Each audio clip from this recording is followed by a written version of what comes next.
PNG Happenings.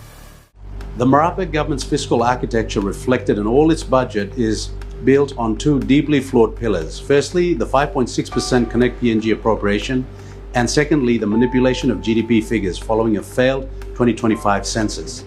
The Connect PNG Implementation and Funding Arrangements Act 2021 mandates a minimum appropriation of 5.6% of the annual national budget to the Connect PNG program. This figure is calculated from the original budget total, not revised budget after revenue shortfalls. In 2025, this was 1.6 billion paid to a handful of Crony contractors, which is higher than the total DSIP and PSIP appropriations of 1.5 billion kina that was meant for 96 districts and 22 provinces.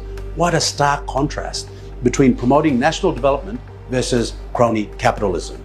In practice, when revenue collapses due to commodity price volatility, weak tax compliance, poor economic performance, and in this case, fictitious revenue projections from an incompetent government, the Connect PNG allocations remain fixed, and this crowds out essential services like health and education.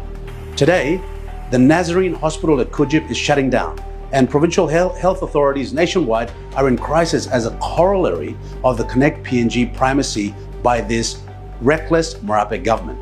This rigid 5.6% appropriation is reckless fiscal management.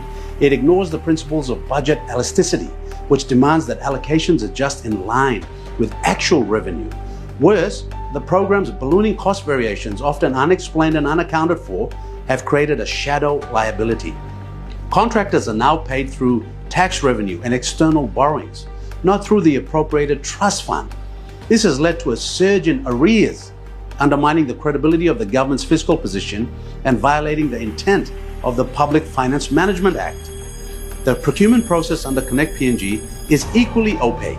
Contracts awarded through the National Procurement Commission have no public disclosure of contract variations, no audit trail for cost escalations, and no accountability for delays. This lack of transparency fuels speculation of political patronage and inflated pricing, further eroding public trust. The second fallacy is the GDP figures.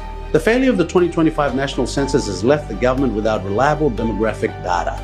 In response, it has resorted to manipulating GDP figures to maintain a palatable debt-to-GDP ratio and justify the unprecedented national debt stock of 65 billion kina in 2025. The government's inflated GDP figures artificially suppress the debt-to-GDP ratio and allow it to borrow recklessly to fuel its insatiable appetite for spending. The consequences are severe. In 2025, interest payments 3.5 billion kina annually, consuming over 12% of the national budget. This is unsustainable. The manipulation of GDP figures to justify further borrowing is a fiscal mirage, one that risks plunging Papua New Guinea into a permanent debt trap. In sum, the Marape government's budget formulation is a masterclass in fiscal misdirection. It weaponizes statutory appropriations and statistical manipulation to sustain a political narrative of progress, while the economic foundations crumble beneath. Papua New Guinea deserves better, an honest budget grounded in reality, not rhetoric.